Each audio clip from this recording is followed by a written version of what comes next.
No, I've been tracking my time with the app like every single minute, and so that's what I came with at the end. Like some conclusions I draw out of this experience. So the experience lasted for, I don't know, about probably a month now. So the first lesson I have learned is that there is a time when you switch between activities and you recognize it. Somehow you feel it, I don't know. It just goes like this. That's one thing. And then it becomes a habit of when you switch the activity, you kind of hook that, making a record on what kind of activity you're doing. And yeah, of course, there may be like many ways on how you can like track everything and so on. But from my case, everything is okay. Like, you can hook the habit basically on the activity switch. It's quite easy, I would say. So that's one thing. The other thing I came with as a conclusion is that at some point, when you switch the activity, it asks you for what kind of what's your activity now? Like, what are you going to do? So at first, you need to tell yourself, like, basically, literally name the activity you are going to do. Like, what is it? From doing dishes to working on this particular project, you have to name it before like switching, right? Because you are on that moment when the activity changes, and now you have to switch it, and now you have to name the new activity. Like how? Otherwise, you will track the time, right? So that's one thing. The other thing is that also that at some point you catch yourself multitasking, right? And so on that time, it's it's okay to ask like, again, that's one outcome out of this entire experiment of tracking your own time, like 24 hours a day, like tracking the time. Going to sleep, it's a sleep time. Going to shower, it's shower time. I don't know, like doing dishes, if it happens, doing that, like calling to order the food, that's this thing, and so on, so on, so on. I don't track like some specific things, but like, anyways. So one thing is that at the time of multitasking, you catch yourself, and then the question arises, like at least for me at the moment I'm on that stage, you cannot, there's no point of tracking both or triple, like three things or whatever, like how many things you do at once. It makes you think like which of the tasks you are going to do, you are doing right now, started doing, are the main ones. If you are driving and recording the video, for example, right now, right? Which of the tasks are the most important now? Is it driving or is it making a video? In my point, it's driving because I want to get from point A to point B, and I don't have like a, you know, like a personal driver or whatever, so I have to drive. So it's same with eating. If you are eating and you, I don't know, listen to podcasts, is it listening to podcasts the main activity, or is it, I don't know, eating or driving, whatever? You have to decide as well. So to my point, you have to choose. And again, time tracking habit makes you, you just come to this thing. Yeah, at some point between all these two things, or maybe like the third one, whatever, like the third thing, quite important one I have found is that it kills the procrastination part as well. Because when you are ending one of the activities, you have to tell what you will do next. And it's kind of a commitment you do. Because if you say that, okay, now I'll prepare the bed for, I don't know, for going to sleep, right? That's what you do. You just wrote it and you do it. If that's about taking a meal, that's what you do. If that's about preparing the breakfast, that's what you do. If that's about working on this particular project, that's what you do. If that's like switching to, I don't know, driving to somewhere, that's what you do. And basically, you always hook some activity on that moment of the change, basically, right? And I found that useful. But also, what I found additionally is that at some point you are just running. I'll switch that activity to that activity to that activity, and you don't think, because you always think that you have something like in there.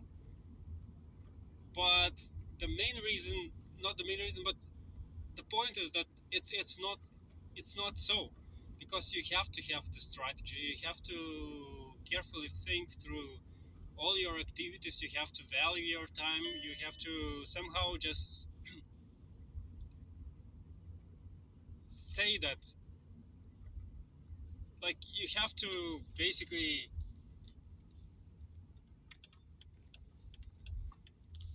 measure the importance of your activities and whatnot, right?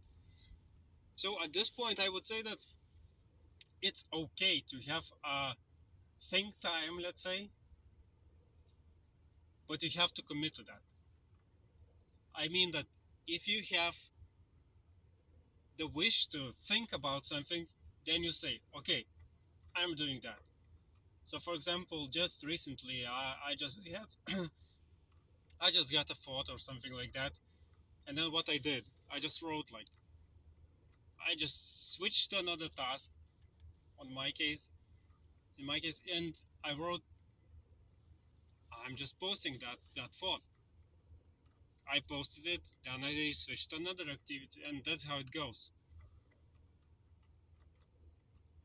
And there are many like discoveries like these that teaches you something. As I said, like I am tracking the time for already like a month, probably not, maybe not the entire month, but close to that. And I've learned at least like four big lessons to that. So I think it's very valuable. And the biggest lessons I have learned, and it's not just about knowing how to do the things, but it's also about incorporating the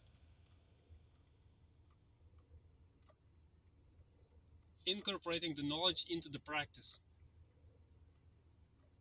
That's what I think it's very useful. To not knowing how to do it, but also applying.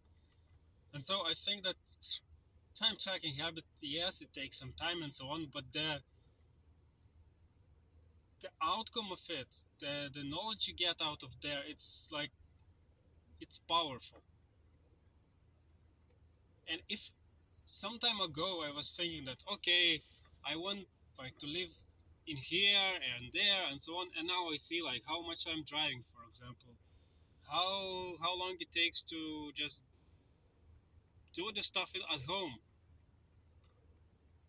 I don't know, it just blows my mind basically, because it makes you like, then you have the data, you can decide on it. Before that, it was just some kind of imaginary you, like where are you spending your time, where is that and that going, and so on and so on. And you assumed a lot of things, and many things you just even like, you were not even aware of that. So for example, what I found out is that, of course, you can find it out like by yourself as well, but even like for example, right now, it's my car just beeped, and it said like, because it beeped because it's too cold outside. It's like 4 degrees right now, and Celsius. And in order to live in this kind of conditions, you have to wear the clothes, right? You have to like some you have to put a jacket, the gloves, and the whatnot, like a lot of things. And each time you go out of home or out of like any environment, you have to do that procedure. You have to wear the hat, you have to put the gloves on, and then you come back, and then you have to put everything off, and so on. And it seems it's nothing, but it adds up, adds up. And if you are going here and there like the entire day, oh boy, like how many times you do that, and you don't even like count it. But if you try to count it, like how many times you have to dress up and then like change, like so many things. Wash hands, for example, right? Even this kind of things, like it just it just eats your time.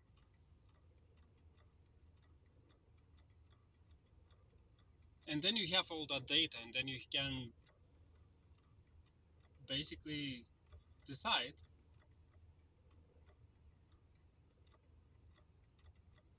And now I'm thinking, what should I do next? Because my plan is a little bit bigger. It's not just tracking the time, but also to somehow connect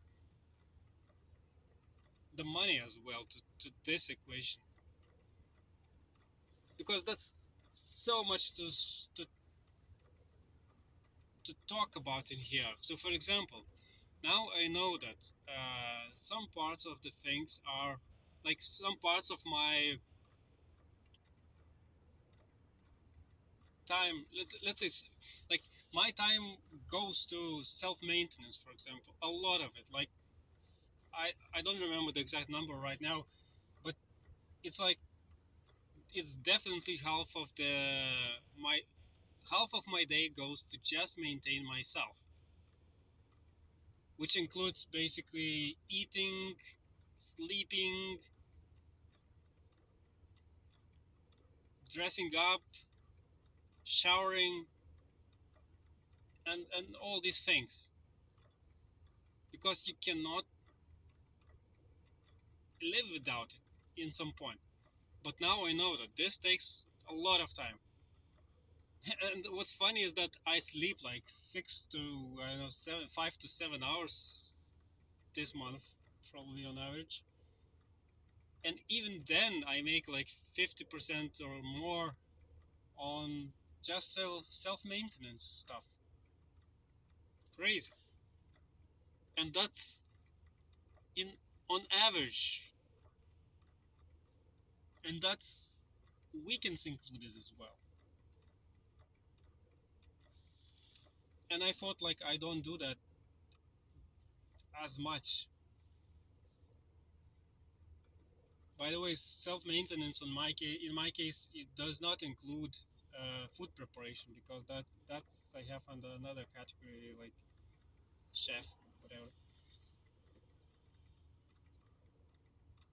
Because now I am able to compare, for example, how much time do I win or lose when I compare, let's say, the time when I prepare the meal by myself and when I order it or I drive to take it. And sometimes it's not a big difference, actually. Anyways, so that's my point. You learn a lot by just tracking your time. And a lot of what you learn will be your own experience, but from my own experience, the major parts are as I told you about. Basically, it makes you out of procrastination, because it always asks you, what are you doing now?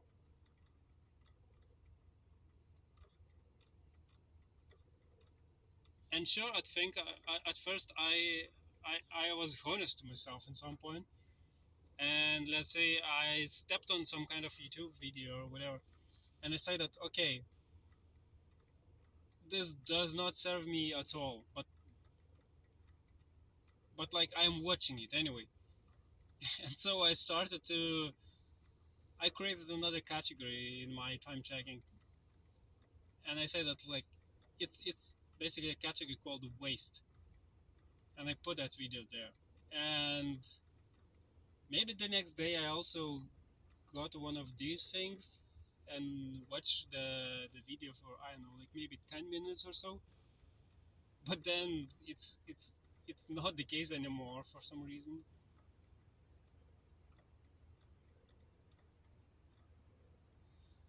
So that's my thing. That's my take. Track your time, see what's happening with you, see what kind of lessons you learn, because I learned a lot. And I would really encourage and advise anyone who is willing to change their life to just track their time, because at least for now it's interesting.